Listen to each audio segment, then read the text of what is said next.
What happens when a woman goes to park her car, but she can't?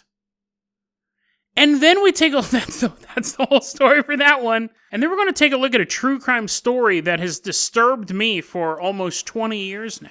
When a young man leaves his house to return a pair of jumper cables to a shed in his backyard, everyone expects he'll be right back. But he's never seen again. Today on Dead Rabbit Radio.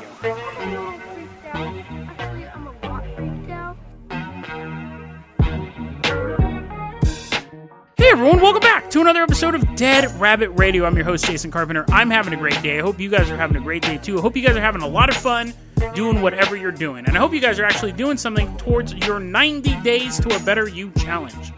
Hope that is going really, really well for you.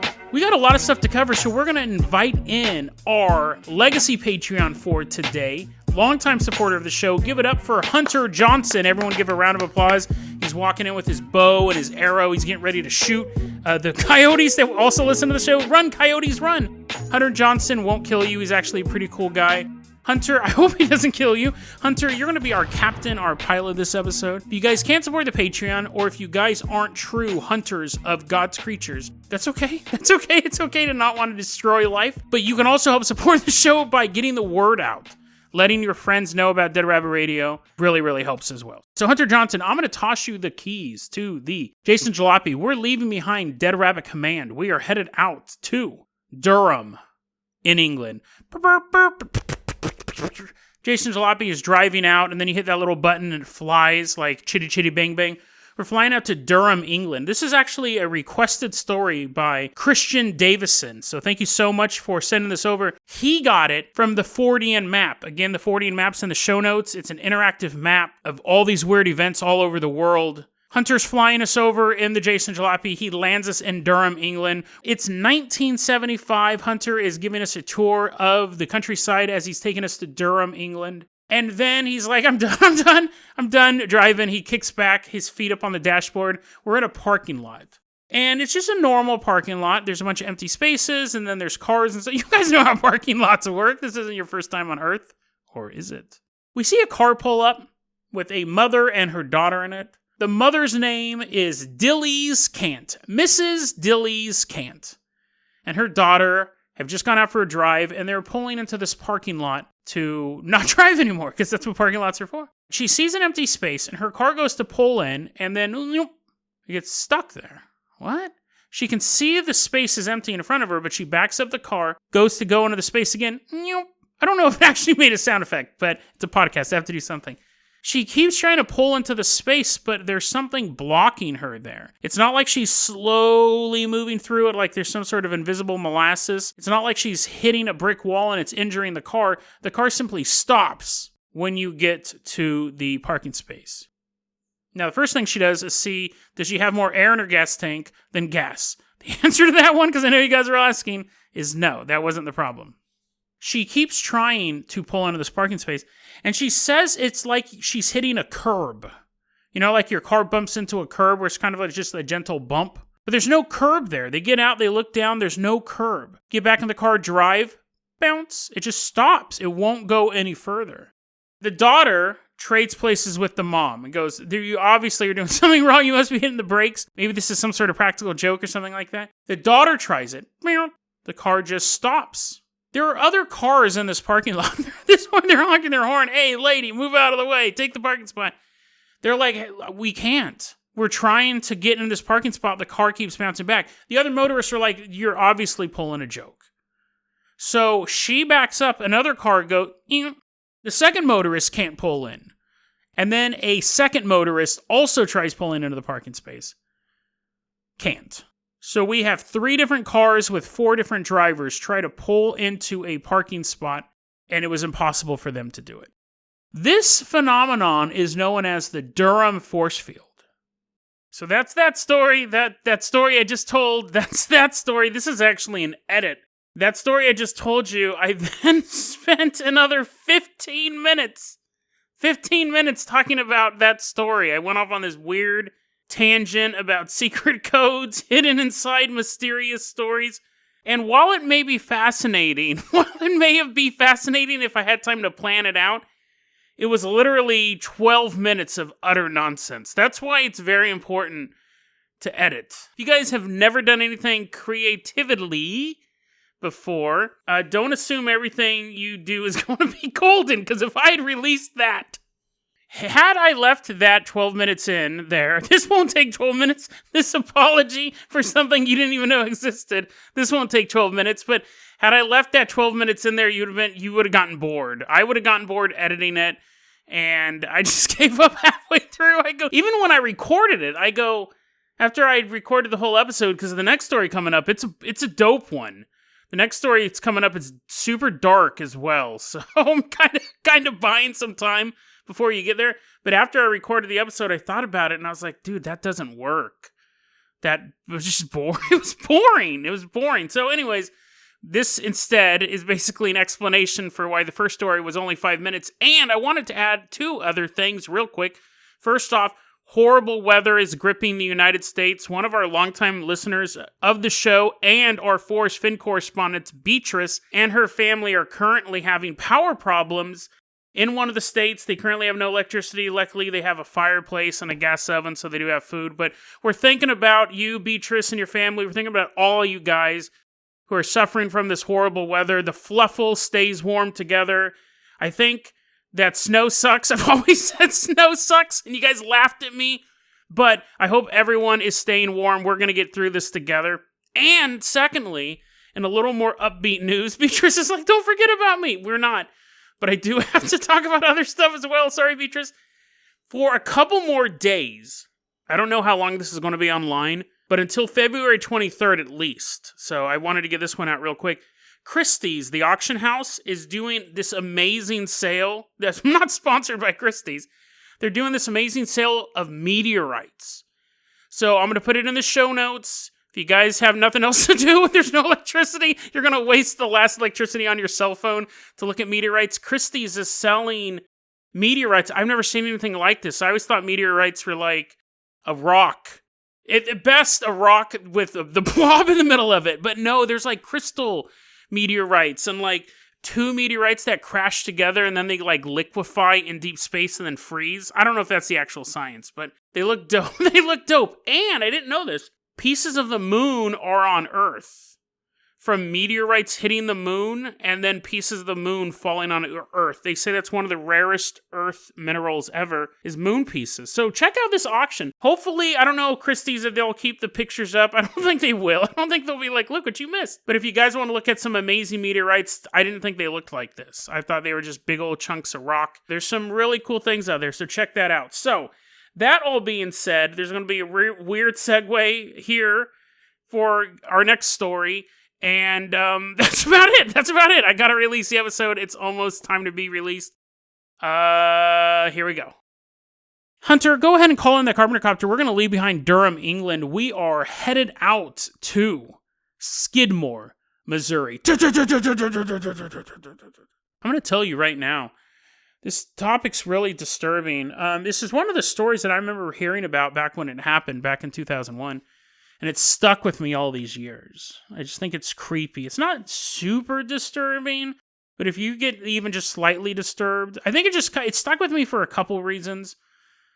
Obviously, if it's stuck with me, it is disturbing, but I don't want to scare too many people off, but it is pretty dark. So you can bow out here, or you can continue on your day. You can press your luck. You can pick number 3 and listen to the rest of this episode. Hunter's getting his parachute ready. Hunter, you can go ahead and bow out as well. But first, land this Carpenter Copter. It's April 11th, 2001. We're in Skidmore, Missouri. We're walking through Skidmore, and we come to the house of Branson Perry. He's a 20-year-old young man. He looks like a typical dude from 2001. He looks like a surfer dude. He kind of has the Eminem hairstyle. He has that look. He has like the little turtle claw necklace, and you know the type. You know the type. If you've ever seen a boy band video, that's who Branson Perry looked like at the time. Him and his friend Jenna are cleaning up the house because Branson's dad is in the hospital. He's going to be coming home soon. And 2 of his father's friends are actually working on his dad's car. Everyone's kind of coming together to help out Mr. Perry. And Branson's just kind of going about the day, cleaning stuff up. At one point, he tells Jenna, he goes, hey, let me put these jumper cables, let me go put them in the shed in the backyard. And Jenna's like, okay, yeah, I'll be in here still cleaning up. That's 3 p.m., April 11th, 2001. April 12th, 2001. Branson's grandma stops by the house. The house is unlocked and deserted. Grandma thinks that's a little weird, but goes about her business. She does try calling there a couple times over the next few days. No one answers. But Branson's a young man. He's out partying. He's out hanging out with his friends. He's not going to sit at home attending the sewing circle. But Branson's mom can't get a hold of him either. And Branson's dad finally gets out of the hospital. And they go back home, and Branson is nowhere to be seen. It's April 17th. It's 6 days after he walked outside with the jumper cables that he's actually reported as a missing person. The police get involved. They begin asking around what happened to him. They actually asked Jenna, and that's where they hear the story about the jumper cables. The police said that they did go to the shed, and there were jumper cables found in the shed. However, there's some dispute. Some of the police officers said, we heard the story about the jumper cables. We checked just to see if he had ever made it there. There were no jumper cables in the shed. They were found later. They were found after he had gone missing. Some reports say the jumper cables weren't found until 2 weeks after the search had already begun, and the police said, we searched that area before. Now, we see this a lot in missing people stories. We see this a lot in murder investigations where they search a 1,000-foot radius. They don't find anything. 2 weeks later, they find the backpack. That's always seen as suspicious, like the killer dropped the backpack off. A lot of times, I just account that for sloppy police work. They're not RoboCop. When you have these search radius and they're like, the body was discovered and that area had already been searched, that's people are walking through with sticks poking stuff. They could be thinking about which Pokemon they're going to catch tomorrow or whatever. Their wife yelling at them, all sorts of stuff. So the fact that they found the jumper cables 2 weeks later, that doesn't make me think that the jumper cables weren't there originally. I do think that the jumper cables were there, that Branson had walked off and dropped jumper cables off at the shed. But the point of the story is he disappeared somewhere between the house and the shed. Now you go, why was the house empty? What happened to everyone who was there? Well, Jenna and the people who were working on the car finished working on the car and left.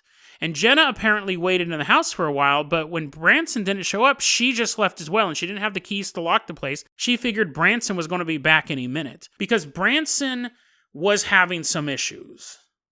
Jenna said that he had actually begun to experiment with marijuana and methamphetamines. So when he walked out to drop off the jumper cables and he didn't come back for a while, she's thinking he's probably smoking something.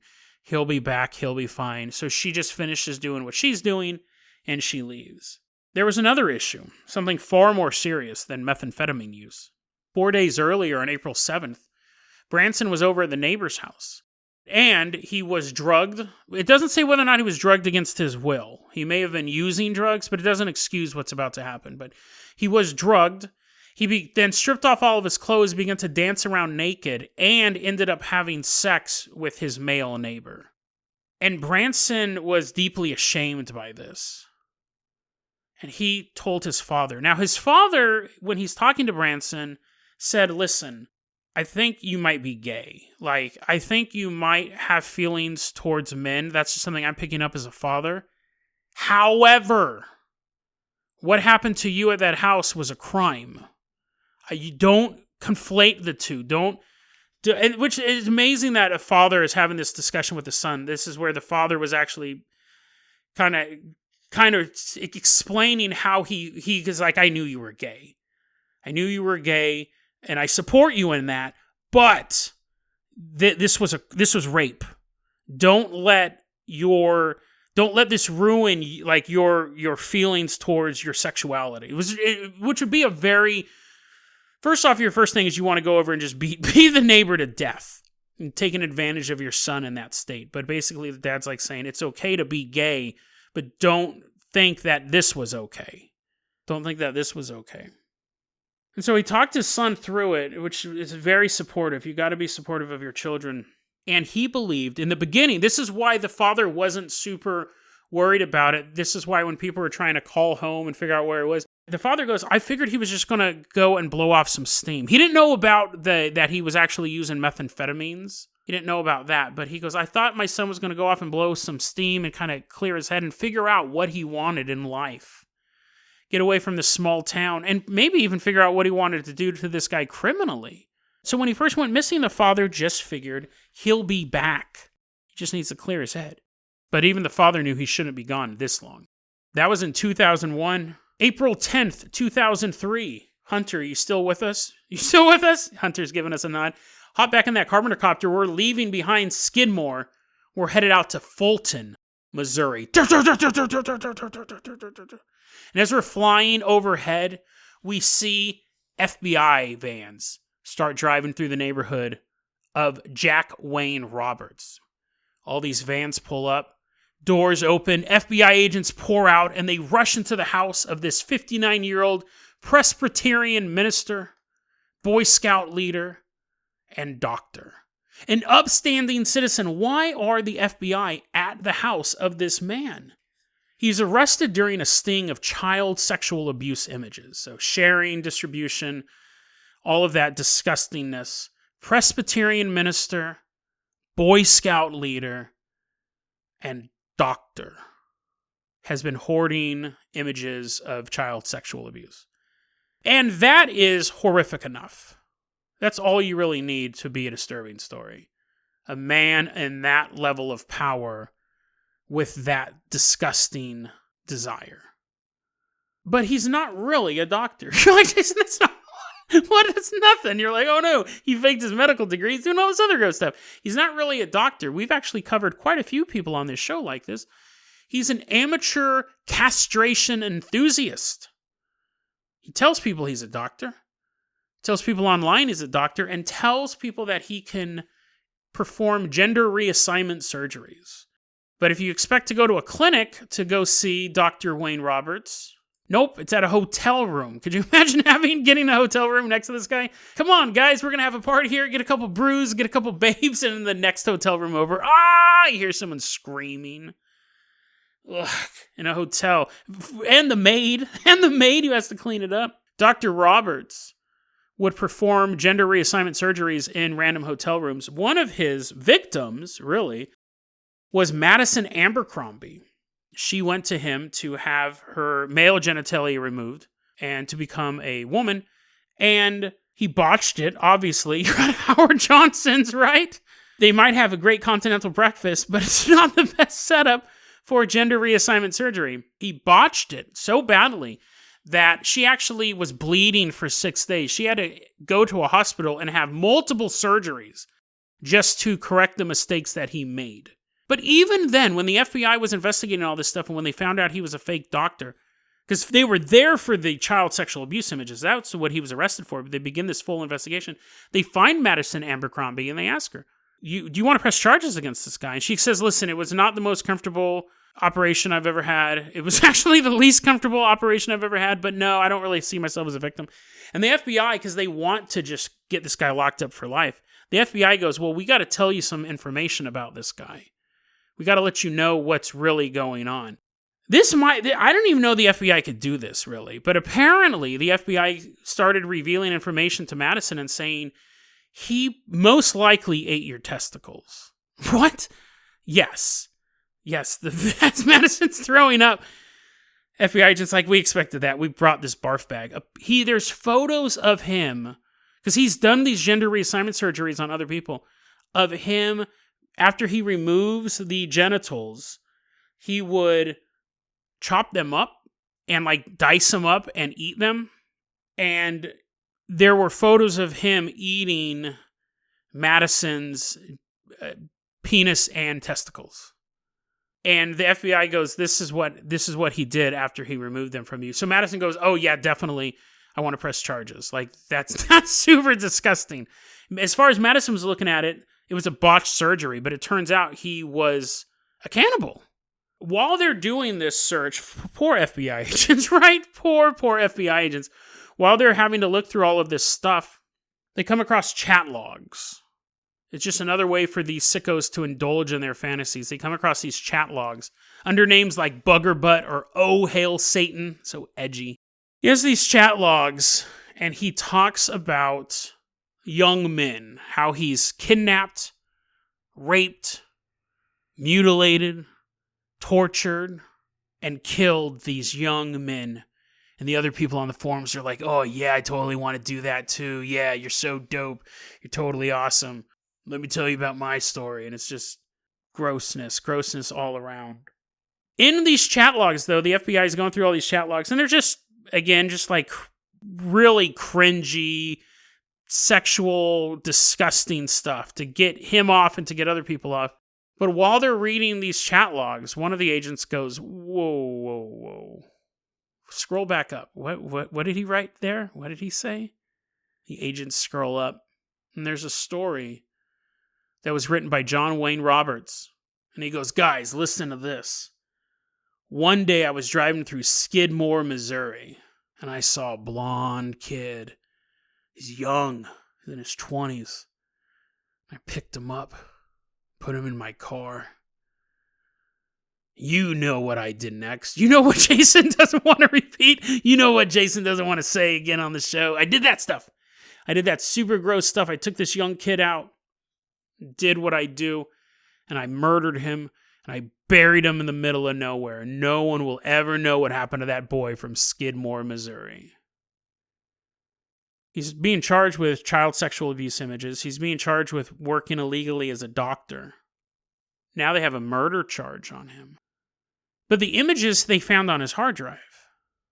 And they had photos of him eating the genitals of Madison. I think that's abuse of a body. That's a misdemeanor.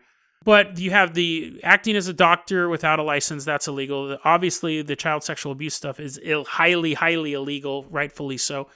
And then you have this story. Now they're looking at a murder charge, but they don't have evidence other than a written confession that's posted online.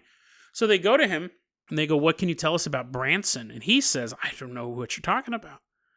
They go back in 2001, we had a young blonde boy go missing from Skidmore, Missouri. Funny enough, a man who talks about eating genitals and talks about raping and murdering and torturing and mutilating young men. We have a missing young man that you, in a way, identified where you picked him up, his physical description. So tell us what happened to Branson. Jack says, I don't know what you're talking about. I fantasize. I've never killed anybody. I might chop off their penis and eat it. What do you think I am, some sort of monster? I've never killed anybody. I don't know what you're talking about. Maybe I read something in the news about a kid go missing and I saw his photograph and thought he was cute. Maybe. But this story, it's fake. It's not true. It's what's known as a LARP. It's live action role play, officer. I did not kill Branson. They bring in cadaver dogs just to be safe, check out his property. They pick up the scent of something, but it's nothing definitive. In his narrative, he said that he buried the body in the Ozarks. So unless they can just bring cadaver dogs all through the Ozarks and find every corpse from the hillbilly wars that have lasted 3 generations, they're not going to find him. His house, though, was heavily searched. His property was heavily searched. They're looking for something that could connect him to the disappearance of Branson. They find nothing at all until they find a turtle claw necklace. The same kind of necklace that Branson wore all the time, including the day he disappeared. A written confession and a turtle claw necklace. Still not enough to convict him. It's not a one-of-a-kind necklace that was made by some artisan. It's something you could buy at Hot Topic. He maintained that the confession was not a confession. It was a story he was telling to a bunch of perverts to try to get some sort of pleasure out of it for him and the other perverts. Branson's mom begged him for the location of Branson's body. He goes, I don't know what you're talking about. I never killed him. I was just making it up. Written confession, physical evidence. He denied it. The police could not charge him with this. He got 17 years for assault against Madison by performing the surgery without being a licensed doctor. He got 17 years for assault, 7 years for performing an illegal surgery, 30 years of having child sex abuse images, but it is concurrent sentencing. So basically all of those sentences are served out at the same time. He went to prison around 2003, 2004. He's halfway done with his sentence. He'll be around 80 when he gets out, 80, 90 years old. There's a chance he will be out in our lifetime. Never admitted to the murder, never convicted of the murder. Eventually, the mother of Branson came forward and said, I don't know if he did it, but I'm glad someone that evil is off the streets, regardless. Branson is still missing. He's never been found. I think it's most likely that this sicko did it. I don't think it was a LARP. I think that he probably did murder him, and he may have murdered others. It was just that story had enough information in it that the police could connect it to a missing persons case. A minister, a Boy Scout leader, has access to all sorts of victims. Boy Scouts are just looking for a little bit of fun in the wilderness and to become a man. As a minister, you have access to people who are so weak and desperate that it's just the perfect honey trap that a pervert could live in and just collect victims one by one. But this story has completely disturbed me, and it's not so much because of the fact that I have to think about people like Jack Wayne Roberts existing. It's the fact that you can disappear so quickly. You always hear stories about like little kids walking out, and they're like walking home from school, and then they just disappear halfway through, and the kid was only a block away and was never seen again. He was a block away from home and he's never seen again. That's absolutely tragic. But to disappear in your own backyard is especially disturbing. To never be seen again. On that level, it's disturbing. There's also a level of it that is disturbing where you have a young man who is accepting his sexuality, and you have predators out there that specialize on young men exploring their sexuality or accepting their sexuality. I think that's absolutely tragic as well. We see it a lot. We see women being targeted by serial killers, and we see gay men being targeted by serial killers, and both are equally tragic. Both are equally tragic. I think it's weird. Not only are there people like that exist like Jack Wayne Roberts, but they're literally like vultures that watch society, and they're picking off the, I don't want to use the term weakest, but the most naive. Because we know not to get in people's cars. We know not to get in random people's cars. So why did Branson? Or did he? Did he willingly get in the car? Was he snatched out of his backyard? Was he being stalked for a while? Did he drop the jumper cables off and hang out in the shed and maybe smoke a little meth, and then when he came back in, everyone had left, and then he was kidnapped? We don't know. There's so many unknowns to this. But he disappeared where he should feel the safest. His own home. The last sighting of him was walking out of his back door to go to a shed. And he's never been seen since. I don't know if he got into a car. I don't know if he hooked up with someone for drugs. I don't know if he was a young man questioning who he was on a sexual level and got picked up by a chicken hawk, or if he dropped off the jumper cables and as he was coming out of the shed, someone grabbed him. Someone was in the shed waiting for him and grabbed him. He walked back into his house. It was empty. Someone was hiding in the closet and grabbed him. Did he go willingly at first? Was he kidnapped? This story just disturbs me on a bunch of different levels. We had just the initial encounter and then knowing what may have happened to him afterwards. I research way more true crime than I cover. But this story, for the past 19 years, has stuck out to me. It's so bleak and dark and depressing. And it ends with no answers. It ends with a man in prison right now who most likely did rape, torture, mutilate, and murder a young boy who was just walking from his house to his shed and disappeared. It's a terrifying story and a terrifying reminder that true evil exists. Not metaphorical evil, but true evil. Not only does it exist, it hides and it waits. And it reaches from the darkness the moment you least expect it.